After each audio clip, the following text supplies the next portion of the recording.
I'm in James Gunn's house, and I'm going up to where he works. It's sort of interesting to see, how this particular writer works, where he works, and get a sense of his system for writing scripts. Hey, James, are you working on a script now? Did Jenna let you in, or? Pardon? Jenna let you in, or? No, I just came in. Oh, okay. Hey, Lloyd, what's going on? I didn't know you were gonna let yourself in. I thought you'd ring the doorbell or. No. Okay. That's, Good. sorry. Good to see you. Should I come in again? No. Oh, okay. Now, how did you go from a movie, Tromeo and Juliet, that promotes incest and has decapitations, lesbians, whatever, to a delightful children's $1 billion movie? It was a long downward spiral, Lloyd. It was selling out. No, it was. I lived in New York, and I wrote a lot of screenplays, and some of them were pretty good. These you wrote for yourself? But I wrote for myself. I wanted to make my own movies. But I didn't really go out with those because I didn't feel I was ready. And I think of it sort of like if you're a man who's trying to get a woman pregnant, you don't want to fuck her every half hour because you won't have any cum in there built up, right? You want to save it a little bit so you have some really potent sperm to go in there and do it at the right time. So I was waiting for the right moment when I was at my highest potency to have the script. And I wrote a script called The Specials, which I suddenly felt was a script I was going to, try to go out into the world with to try to sell and get made and make some money. And I think I waited until the right time because people started reading The Specials, and I gave it to one friend who gave it to another friend who gave it to another friend, and next thing I knew, Jamie Kennedy had the script, who had just come out of Scream, and he gave it to his manager, Brillstein Gray, who gave it to one of their managers, Peter Safran, who is now my manager. And so this is the God's honest truth is I wrote a screenplay called The Specials, and within a couple months after that, I had a deal to write a pilot for Fox, and another deal to write a pilot for the WB, and very shortly after that I had a deal to write a screenplay for Warner Brothers based on the comic Spy vs. Spy, which never got made, and The Specials was greenlit, all in a period of about 2 months. And it was simply because people liked something about my script. And I'm not always really happy with the way that movie came out, but I did like the script a lot. When I wrote The Specials, I wrote a screenplay that I didn't have to go out and get people to read. People were passing it around because they enjoyed reading it. And that's where you want to get to with writing a screenplay or writing anything or making a movie is doing something that people are going to want to see, not because you have to go out and get an agent and force them to read your stuff, or you got to write to somebody to try to get them to read your stuff, but somebody who's going to read the first page and go, God damn it, I gotta read the next page. And then just make it so that every page leads you to the next page, and somebody is gonna wanna read it. They have to be able to laugh or cry or whatever it is that you're trying to make them do. A movie is a giant machine to fuck up somebody's brain. And if that means, get them excited or make them feel romantic or make them afraid like Dawn of the Dead or make them laugh, like The Specials or whatever, it's there to create some sort of effect with an audience. And I think a large part of my success has come through getting together a group of people. My brother Brian, who's very trustworthy and hates everything I do, and my friend Andrew Kozine, who hates half of what I do, and a couple of my friend Stevie Blackheart from Tromeo and Juliet. And these are the people that I have as my readers. So when I first write a script, I send it to those guys, and then they tear it a new asshole and send it back to me, and I find out everything that's bad about it, and then I rewrite it, and I send it to them again, and then they depress me again by crushing my dreams, and then I have to rewrite it again, and this keeps going on. So you need to have some good readers to tell you when you suck, and write a good screenplay, and if it's really great, then it'll eventually get to an agent. I really believe that. But you have to push. You do have to push, And the agents are necessary.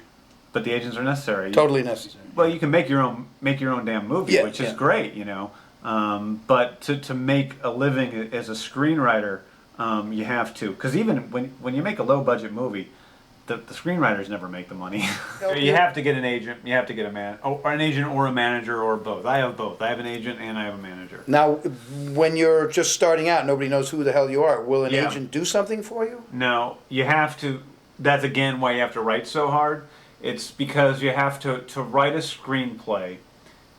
The thing that people forget about in their minds is that agents want to find great writers.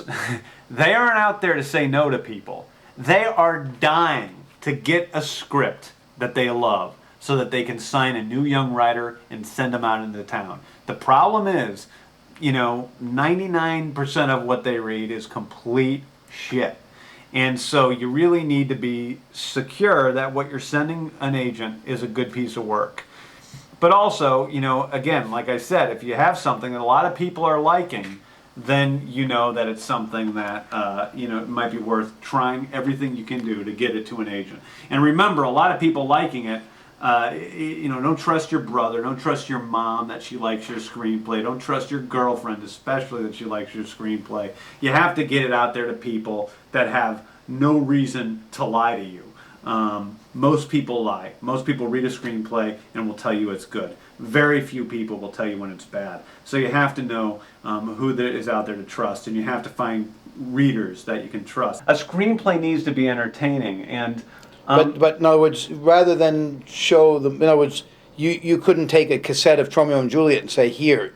Instead, you had to give them a script. I had to give them a screenplay, right? And you need a good sample screenplay. And you know what? I have the Tromeo and Juliet screenplay right over here. This is the screenplay that I carried around with me every day on set, and I still keep it because I like looking at it because it made me really it makes me really happy still because this was my best time. But this was the screenplay, and I look. Well, one of the things about it, is that this screenplay is not written in proper screenplay format. I was hired to write Tromeo and Juliet, and I didn't really know how to write a screenplay, and I created my own sort of macros on Microsoft to try to put together a screenplay, and see, this is all in iambic pentameter here. This is all iambic pentameter. Yeah, of course.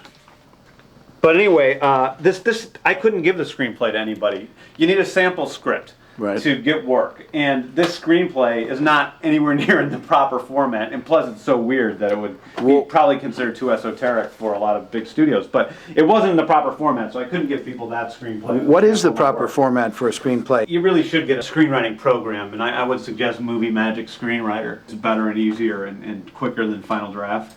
But Movie Magic Screenwriter kind of has the format set out for you. There's a book. I don't have it right here. There's a book called Screenwriter's Bible, is one book that I think has a lot in there about the format of screenplays, and it's all pretty good information about how to write a screenplay. Do you believe in the? Is there a formula? Like, do you believe in the 3 acts of screenplays? And like these books say, Act 1, 2, 3, and you hear kids from film school saying that. Yeah. Well, in the 3rd act. Well, it definitely exists, and sometimes I find it really. I usually end up with 3 acts in my movies. Yeah. Tromeo and Juliet had 5 acts, and sometimes I can write with more acts, but I don't think that that's a rule. I mean, I think you can do whatever you want. I mean, generally, big budget movies have 3 acts. So you use a computer. You don't use little file cards and put them up on the wall. I do actually. Some on the wall behind you. Oh, there you go. And sometimes I'll use different colors for different things.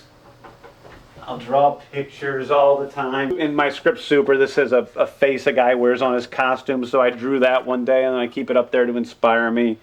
This is a movie I'm directing, so I actually will put little storyboards on stuff all the time.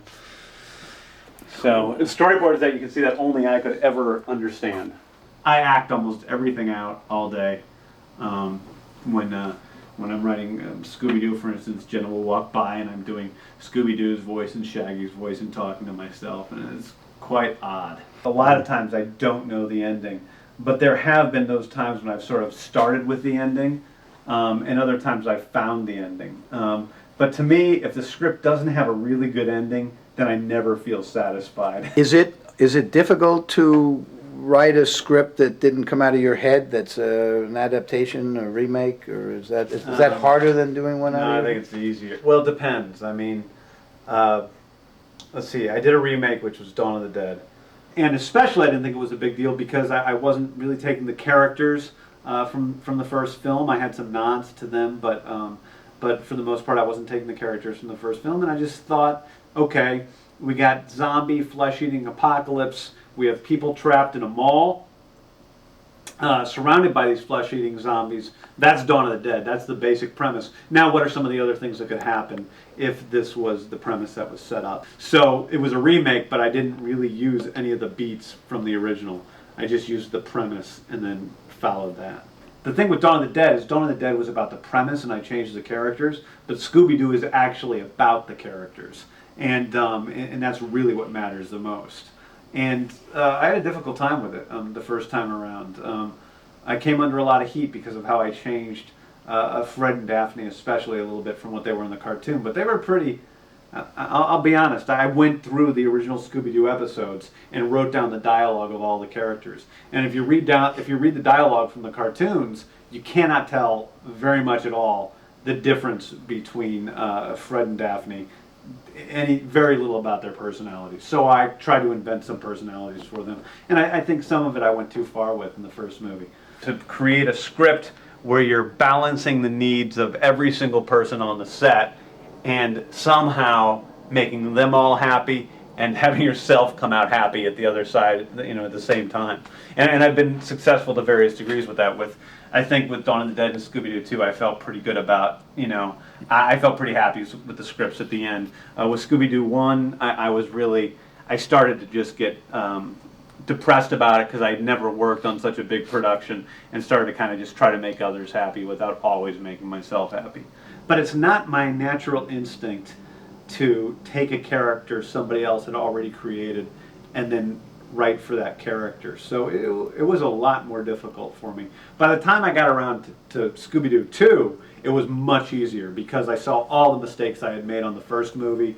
I saw what were the strengths and the limitations of the actors and the producers and the director, so I knew how to write to their strengths to make a better film. So I liked doing the second movie a lot more. When you work for a studio, it's a lot harder. Because at Troma, I really only had to deal with Lloyd. There was not a single other person that I ever had to deal with. But when you make a movie like Scooby-Doo or Dawn of the Dead, especially like Scooby-Doo, which is an industry that makes over $500 million a year, you have to deal with the head of the studio, the head of production, 2 producers, the director, 4 stars that all have a lot to say about their characters, the line producer in terms of the budget, and the special effects guys who can do some stuff and who can't do other stuff. And there's a lot of cooks on a big movie. And are they all giving you input, or do you get it through one source? Generally, they all give me input. Well, You made $150 on Romeo and Juliet, so are you making twice that on these, or can you give us an indication? Over $300, over $300 per script. Yes, per script. James. No, Can you give us an idea for the young people, approximately what you would get for, say, your next screenplay, your next assignment? We'll see. It's in the 7-figure range. So that's like $1 billion. What is 7 figures? That's over $1 million. Millions, yeah. Good for you. If you're a new writer, just write and write and write and write and write and don't do anything else. And just remember that there's somebody else out there who's writing. That is paranoid to say as it is. There's somebody else out there who's writing harder than you are. So you have to write harder than that person, And so, you have to just write your ass off. And that's really it. Head to TalkinTroma.com for more Troma history. Also available wherever you listen.